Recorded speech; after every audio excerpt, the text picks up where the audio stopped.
தமிழ் சாகா Singapore வாசகர்களுக்கு அன்பான வணக்கம்.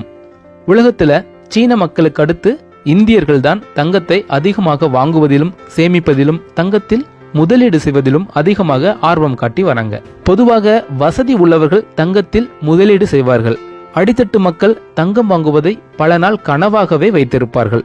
இதற்கிடையில் இருக்கும் மிடில் கிளாஸ் மக்களுக்கு வாழ்வாதாரமே இந்த தங்கம் தான் என்றே சொல்லலாம். இந்த நடுத்தர மக்கள் தங்கத்தை வாங்குவது மட்டும்தான். அவர்களது நிலைமை அதனை அணியவும் அழகு பார்க்கவும் விடாது.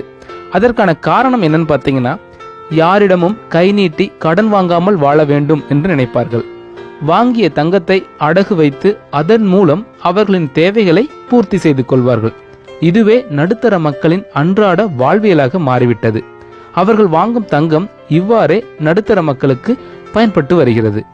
மக்களின் நிலைப்பாடு இப்படி இருக்க, இந்த சூழலில் இந்தியாவில் விழா காலம் தொடங்கிவிட்டது.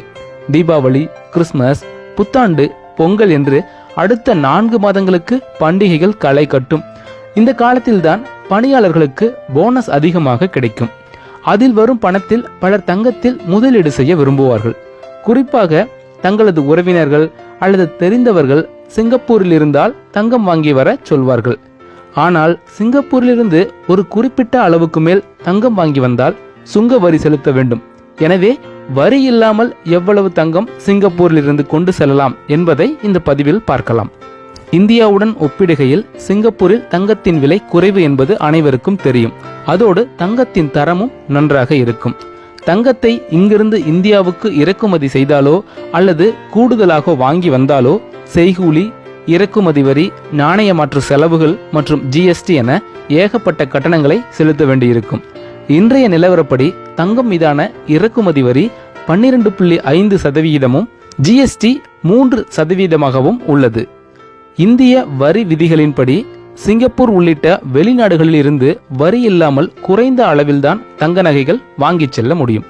சிங்கப்பூரில் 1 வருடத்திற்கு மேல் தங்கியிருக்கும் இந்தியர் ஒருவர் 20 கிராம் தங்க நகைகளை வாங்கிச் செல்ல முடியும். அதாவது அதன் மதிப்பு 50,000 ரூபாய்க்கு அதிகமாக இருக்கக்கூடாது. அப்படியெனில் வரி இல்லாமல் தங்கம் கொண்டு செல்ல முடியும். பெண் பயணிகளுக்கு இதில் விலக்கு உள்ளது. அதாவது பெண் பயணிகள் 40 கிராம் வரை கொண்டு செல்லலாம். அதன் மதிப்பு இந்திய ரூபாயில் 1 லட்சத்தை தாண்டக்கூடாது.